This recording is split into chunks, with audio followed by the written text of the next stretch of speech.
Ano po yung pakinabang ng taong bayan doon po sa 13 to 14 foreign trips ni DNR Secretary Loizaga? Can the DNR Secretary, can we put her under oath if she says 5? We will suspend the rules if she's going to answer. Limang trip personal, sabi po nung aking source, lahat yun ang ginamit niya yung kanyang diplomat passport. So kung diplomat passport ang ginamit niya, it has to be official. Mr. President, the reason why I'm asking this, let me just continue, ma'am. We just want to Kasi say... we're talking about people's money here. Session suspended for a minute. Floor, Mr. Yes, President. we'd like to recognize our distinguished colleague, Senator Tulfo. Mr. President, I wish to withdraw the motion Thank you very much. momentarily. Thank you, Thank you. Mr. President. May Yes, we will. We allow the sponsor first to defend the budget, and if there are questions that the sponsor can no longer answer, and the distinguished gentleman from Davao, Isabela, would like to seek more answers from the department, then you can suspend the session a little bit. Yes. Move that Thank you. for the previous motion, Mr. President, Yes. to recognize the sponsor and the interpellator, Senators Rafi Tulfo and Senator Cynthia Villar. Yes, So, once again, the sponsor and the interpellator is recognized. Please proceed. Please proceed. Thank you, Mr. President. Thank you, Madam Sponsor. I have 6 topics here for tonight. Let's start with the travel expenses. The Office of the Secretary of the DNR was allotted in 2023 1.1 billion pesos, and in 2024 it will be allotted 1.173 billion pesos. Now, ang gusto ko palang malaman, paano po nagastos itong 1.1 billion noong 2023? First question. Pangalawang question, ano po ang nagbunga sa mga trips na ito? At pangatlo at follow-up question, meron po kasi ako natanggap na mga reklamo mula mismo sa mga taga-DNR na yung secretary daw po ng DNR ay isang jet setter. This year alone, or starting nung siya po ay ma-appoint, umabot po sa 13 to 14 times yung kanyang foreign trips. Correct me if I'm wrong.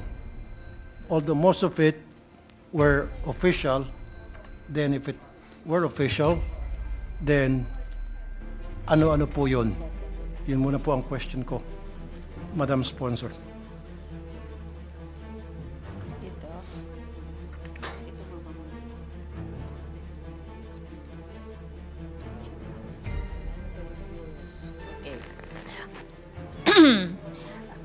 The GAA budget spent for travel in 2023 is 1.1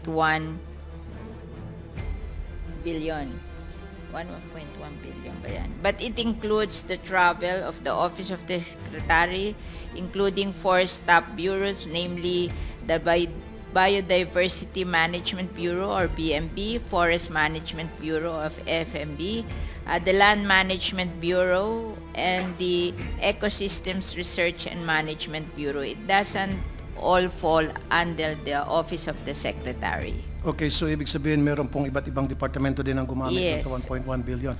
Okay, that's a good answer. Okay. Now, ang sunod ko pong katanungan, ano po yung pakinabang ng taong bayan doon po sa 13 to 14 foreign trips ni DNR Secretary Loizaga? Ilan? Like I said, correct me if I'm wrong, kung tama ba yung binigay sa akin info, 13 to 14 trips. Although doon sa 13 to 14 trips, meron ka atang personal trips doon, so wag na natin i-consider yun, maybe 2 or 3. But let's stick with the official trips. Ano po ang pakinabang ng taong bayan doon sa mga foreign trips na madalas daw pong mangyari compare po sa mga previous DNR Secretary na hindi ho masyado nagbibiyay sa abroad? They prefer na magstay na lang dito at mag-ikot na lang po sa ground, mag-inspeksyon at tutukan po yung mga problema sa iba't ibang region.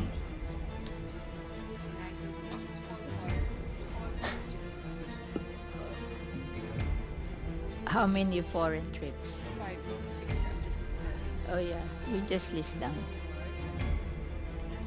Can the DNR secretary, can we put her under oath if she says 5? We will suspend the rules if she's going to answer.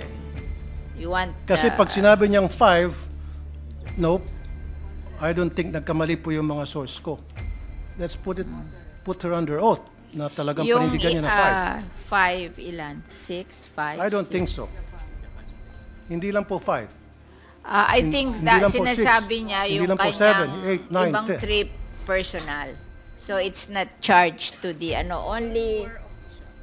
5 All- trip personal, sabi po nung aking source, lahat yun ang ginamit niya yung kanyang diplomat passport. So kung diplomat passport ang ginamit niya, it has to be official. Kasi doon sa mga trips na binigay sa akin ng tipster ko from the DNR people Ito, alone, ilan, Montreal. 2 beses lang niya ata nagamit yung kanyang personal passport. So karamihan daw doon ay Ito. puro diplomat passport.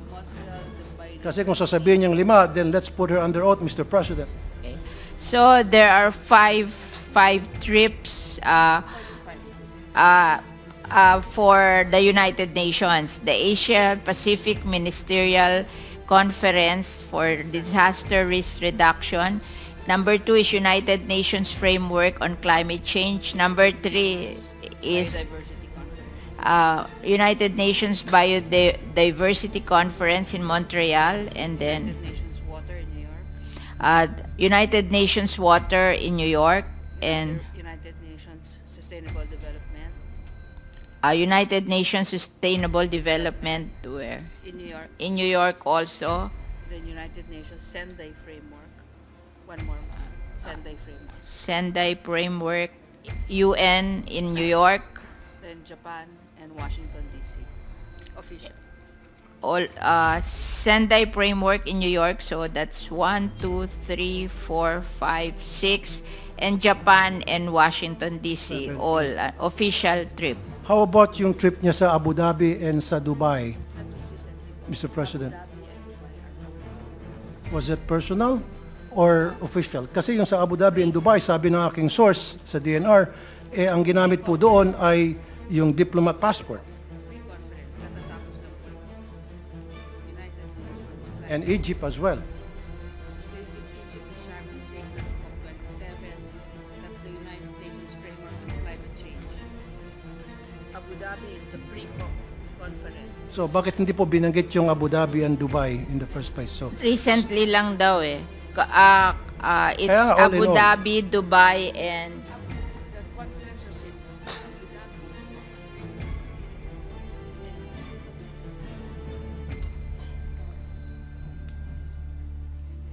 So tama ba 13, 14 or less than 13, 14? Like I said, correct me if I'm wrong kasi yung information that was given to me, yan po ay galing sa iba't ibang opisyal sa DNR.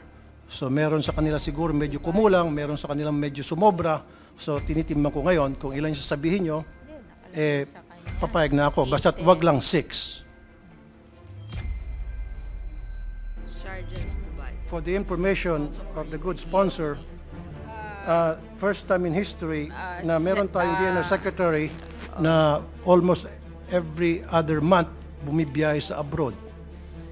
I would Yan like po to yung add, ma'am, let me add. Yan po yung reklamo ng ilang mga taga-DNR mismo sa iba't ibang region na yung kanilang DNR secretary hindi po nila nakikita or bihira nila makita in person para mag-inspection, unlike the other DNR secretaries who goes to the ground para makausap sila at mag-inspeksyon. At yung DNR secretary daw nila ngayon, walang ginawa kundi puro forum lang daw sa mga hotels at mga video calls, video conference, at wala raw talaga pupunta sa ground. Yan po yung comment mismo, sumbong na galing sa mga taga-DNR. alam ko po ano na magka-problema tayo sa Mindoro and dun sa spill. Alam ko palagi siya naandun sa Mindoro, di ba? To How about, settle yes. that. And sinasabi niya, ito daw Dubai, most recent to, kaya hindi niya agad na banggit at hindi pa tapos. Meron pa sa... Meron pa? Oh, okay. Hindi, yung Abu Dhabi and Parang November and December tong Abu Dhabi and Dubai. Hindi to before. No, the Abu Dhabi ay nabiyahe na. Just finish. Yes. And then Yung Dubai, ilang beses nabiyahe na. Ilang beses ba sa Abu Dhabi at ilang beses sa Dubai? Once lang daw. Yung Dubai is coming pa, di ba yun? No. Na-consume na po yun. Again, I'll put you under oath. Pag sinabi niyo po coming pa lamang. Please don't lie.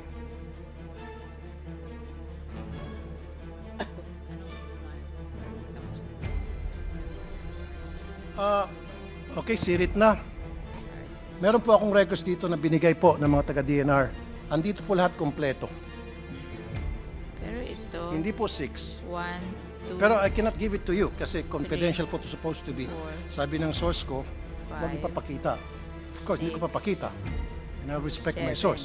Kaya nga yung source ko, 7. yung isa nagsabi 12, yung isa nagsabi 13, gusto ko lang ma-verify kung alin ba talaga, 12, 13, wag lang 6. Siguro tatanggapin ko 10, 11, 12, wag lang 6 talaga. So, 1, 2, 3, 4, 5.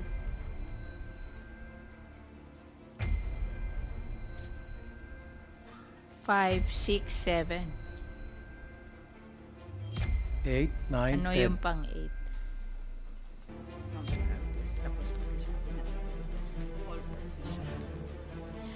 Mr. President, the reason why I'm We asking just this, want to, let me just continue, ma'am. we Sure. just want to Kasi say, we're talking about people's money here.